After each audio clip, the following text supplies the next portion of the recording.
अच्छा चिश्ती साहब ये फरमाइए सर, रॉयटर्स हो गया, अल अरेबिया हो गया, इनकी तरफ से कुछ मुमकिन जो पॉइंटर्स हैं मुआहदे के कि क्या पॉसिबिलिटीज हैं जो हो सकती हैं वो आ रहे हैं सामने, जिसमें दावा ये हो रहा है कि ईरान जोहरी हथियार हासिल न करने की यकीन दहानी करवाएगा मुआहदे के मुताबिक, इसके बदले में तेल की फरोख्त पर रियायतें की जाएंगी, जो उनके असासे हैं मुजमद वो बहाल किए जाएंगे, क्योंकि अमेरिका की तरफ से अगर मैं देखती हूँ तो वहां से तो इस बात की नफी की जा रही है। और दूसरी चीज ये कि इसमें मिसाइल प्रोग्राम के हवाले से भी कोई बात नहीं है, जो मुमकिन मुआहदे के हवाले से बातें सामने आ रही हैं, इसकी क्या वजह है सर?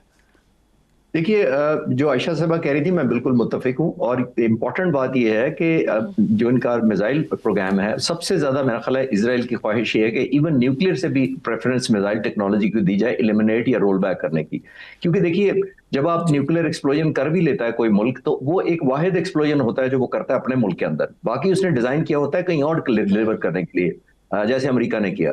तो इसराइल को ये पता है कि अगर ये ईरान ने न्यूक्लियर एनरिचमेंट की फैसिलिटी हासिल कर भी ली, तो डिलीवरेंस असल मकसद है। जब तक वो डिलीवर एक्यूरेटली नहीं कर पाएगा, डजंट मैटर के कौन से मुल्क, सारी दुनिया में न्यूक्लियर हो जाए, तब तक डिलीवरी ना कर पाए।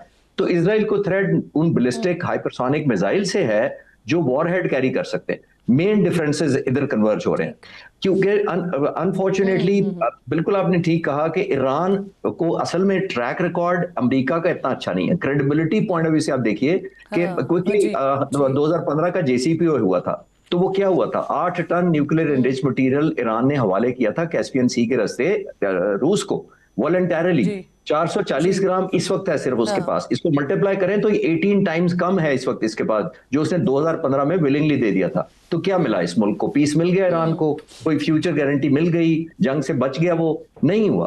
तो क्रेडिबिलिटी बड़ी इंपॉर्टेंट होती है। और सबसे बड़ी जो मैं अर्ज कर रहा हूं ना कि बिल्कुल ठीक। और सर एक तरफ जी, ये आप बड़ी इंपॉर्टेंट बात कर रहे हैं, लेकिन उसी तनाजुर में अब ये भी हो रहा है कि एक तरफ हम देख रहे हैं मुआहदे की बातें हो रही हैं, लेकिन दूसरी तरफ लेबनान, जिसका जब सीज फायर हुआ था तो लेबनान भी शामिल था, और फिर उसके बाद मीटिंग्स भी करवा दी डोनाल्ड ट्रंप ने लेबनान और इसराइल के दरमियान। लेकिन उसके बावजूद भी ऐसे मौके पर कि जब मुआहदे की बात हो रही हो और वहां पर इसराइल की तरफ से अटैक कर देना, ये वही वाला किरदार अदा करने की अभी भी कोशिश कर रहा है कि किसी तरह से मुआहदा ना हो पाए। जी देखिए, प्रेसिडेंट ट्रंप का इस पर दो जगह इम्तिहान है, या दो एस्पेक्ट्स हैं जो प्रेसिडेंट ट्रंप पे देखे जाएंगे, जो हम भी देख रहे हैं। देखिए, एक होती है आपकी इंटेंशन और एक होती है कैपेबिलिटी। इंटेंशन तो सबकी अच्छी हो सकती है, आया आपकी कैपेबिलिटी है, तो जब तक आपकी इंटेंशन को या कैपेबिलिटी को बैक आप एक दूसरे को ना करें, तो इट डजंट मैटर कि प्रेसिडेंट ट्रंप की क्या ख्वाहिश है। प्रेसिडेंट ट्रंप चाहते होंगे डील करना, लेकिन फिर उन्होंने सही मानों में उनका इम्तिहान तब होगा वो अपनी कैपेबिलिटी भी साबित करें कि उन्होंने कर सकना है इस डील को मटेरियलाइज और मैच्योर। और आप एक और चीज मैं क्विकली बताता चलूं कि ईरान की हिस्ट्री रही है, मैं 2, 2.5, 3 हजार साल वाली हिस्ट्री नहीं बताऊंगा। मैं रोनाल्ड रेगन से शुरू करता हूं कि जब रोनाल्ड रेगन हुकूमत में आए थे, उन्होंने ईरान को प्रेशराइज किया था। उस वक्त हिजबुल्लाह बनी थी। उसके बाद अब क्लिंटन आए थे, उन्होंने ईरान को दोबारा प्रेशराइज किया, तो इसने अपना न्यूक्लियर प्रोग्राम शुरू कर दिया। उसके बाद जॉर्ज डब्ल्यू बुश आए, जिन्होंने ईरान को एक्सेस ऑफ ईविल कहा था। उस वक्त इन्होंने अपना न्यूक्लियर और ये सैटेलाइट बैलिस्टिक मिसाइल प्रोग्राम शुरू कर दिया। 2 सुदूर ऐसे हैं जिन्होंने मिलिट्री हमला किया। एक जिमी कार्टर, जिन्होंने ऑपरेशन ईगल क्लॉ किया था 24-25 अप्रैल 1980 को अपने हॉस्टेजेस को रेस्क्यू कराने के लिए, वो बुरी तरह फेल हुआ। 8 अमेरिकन मारे गए, 8 हेलीकॉप्टर C-130 तबाह हुए। जिमी कार्टर उसी अप्रैल के बाद जो 7-8 महीने बाद इलेक्शन हुआ, वो हार गए थे सेकंड टर्म का। और सारे हिस्टोरियंस मानते हैं कि वो इस वजह से हारे थे कि वो ऑपरेशन में एम्बेरसमेंट हुई अमेरिका को। प्रेसिडेंट ट्रंप ने भी यही किया, एक नई स्ट्रेंथ स्टेट ऑफ हॉर्मुज की शक्ल में ईरान को दे दी है। 47 सालों से ईरान को शायद खुद भी नहीं पता था कि वो इतनी इफेक्टिवली कर सकता है। तो ये हर मिलिट्री एक्शन बैकफायर हुआ ईरान टर्म में क्या क्या इसके नतीजे भुगतने पड़ते हैं डोनाल्ड ट्रंप को। आयशा साहिबा ये भी फरमाइएगा कि डेमोक्रेट्स, जिस तरह से अभी खालिद चिश्ती साहब बात कर रहे हैं कि इतना कोई अच्छा रिएक्शन अमेरिका के अंदर भी मौजूद नहीं है इस मुआहदे के हवाले से, तो डेमोक्रेट्स तो बड़ा आप खुलकर तनकीद कर रहे हैं ना। कुछ अरकान को भी इस मुआहदे के हवाले से ये एतराज है कि शायद अमेरिका सरेंडर कर रहा है इस मुआहदे को लेकर। क्या है ओवरऑल डेमोक्रेट्स को इस मुआहदे को लेकर? जी, डेमोक्रेट्स को ये एतराज नहीं है कि अमेरिका सरेंडर कर रहा है। डेमोक्रेट्स को तो ये एतराज है कि ये जंग शुरू ही क्यों की गई थी। तो यहाँ अमेरिका में खासतौर पर डेमोक्रेटिक पार्टी और जो अपोजिशन है वो तो शुरू से इस जंग के खिलाफ है, और वो तो ये कहते हैं कि ये जंग शुरू करने की कोई ज़रूरत ही नहीं थी। तो और इस जंग की वजह से ज़ाहिर अमेरिका में तेल की कीमतें भी बढ़ी हैं और महंगाई का भी एक डर है, और अगर अगर अभी गर्मियों के मौसम में अमेरिका में ट्रैवल वगैरह ज़्यादा होता है, और अगर ये जंग ख़त्म ना हुई और तेल की कीमतें वापस ना गई तो ये महंगाई दूसरे सेक्टर्स में भी नज़र आना शुरू कर देगी। जो रिपब्लिकन्स हैं, रिपब्लिकन पार्टी, कुछ लोगों को बहुत कम लोग हैं जो ये कह रहे हैं बाकायदा कि अमेरिका सरेंडर कर रहा है, क्योंकि देखिए अभी तक रिपब्लिकन पार्टी पे सदर ट्रंप का होल्ड बहुत ज़्यादा है। वो हमने इस तरह देखा कि आप जो मर्जी कह लें कि उनकी अप्रूवल रेटिंग सही है या नहीं है, लेकिन अभी जो प्राइमरीज हुए उसमें जो जो उम्मीदवार रिपब्लिकन पार्टी के सदर ट्रंप को बहुत ज्यादा नापसंद थे वो प्राइमरीज में हार गए। सो इसलिए रिपब्लिकन पार्टी पे भी सदर ट्रंप की बहुत ज्यादा होल्ड है। तो अब अगर फॉक्स न्यूज देखें, मैं अभी आपके प्रोग्राम से पहले इसीलिए फॉक्स न्यूज खोल के देख रही थी कि मुझे अंदाजा हो जाए, तो कोई भी खुल के ये नहीं कह रहा कि अमेरिका सरेंडर कर रहा है।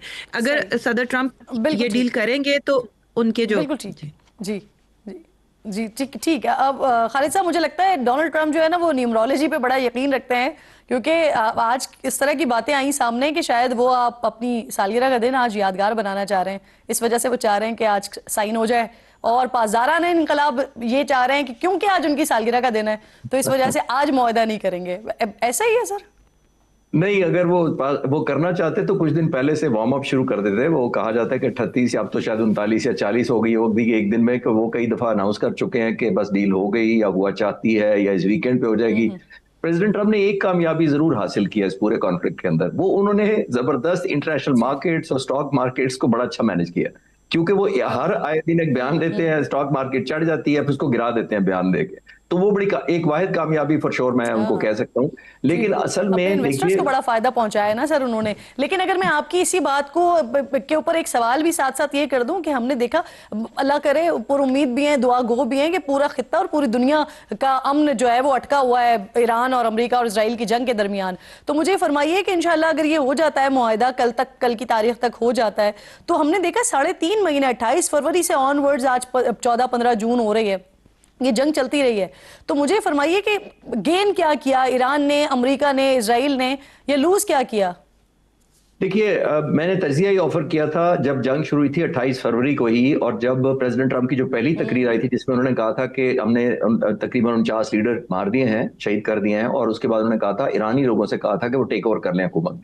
ये जो स्ट्रैटेजी जो मैंने पढ़ी थी उसके मुताबिक मैंने पहले दिन जंग के ये कहा था कि नॉन स्टार्टर है, और मैंने ये कहा था कि जब ये जंग बंद होगी अमेरिका इतना इन्फ्लुएंशियल नहीं रहेगा और इजराइल समेत, और ईरान अपनी इन्फ्लुएंस गेन करेगा। आज आप देखिए अमेरिका को कौन कौन से साथी जो आज से 3 महीने पहले या 4 महीने पहले या 6 महीने पहले जब प्रेसिडेंट ट्रंप बने थे उस वक्त कितने लोग साथ थे।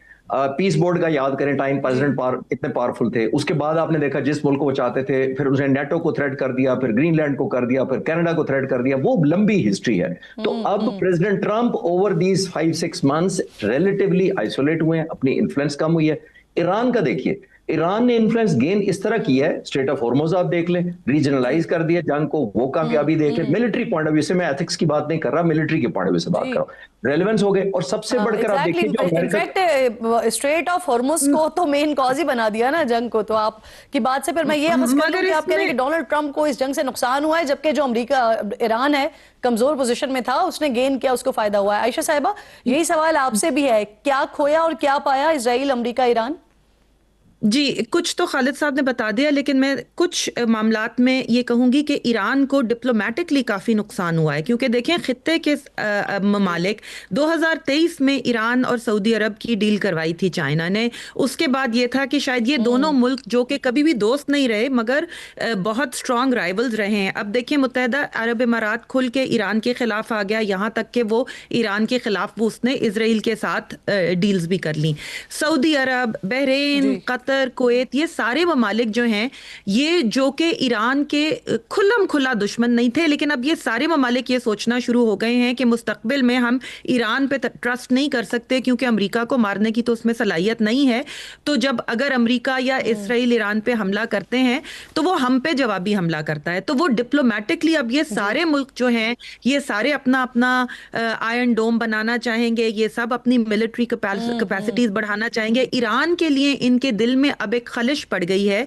दूसरी तरफ लेबनान में हिजबुल्लाह के खिलाफ एक बहुत बड़ा गुस्सा, देखिए ना, लेबनान में जो है लेबनान शिया मेजॉरिटी मुल्क नहीं है।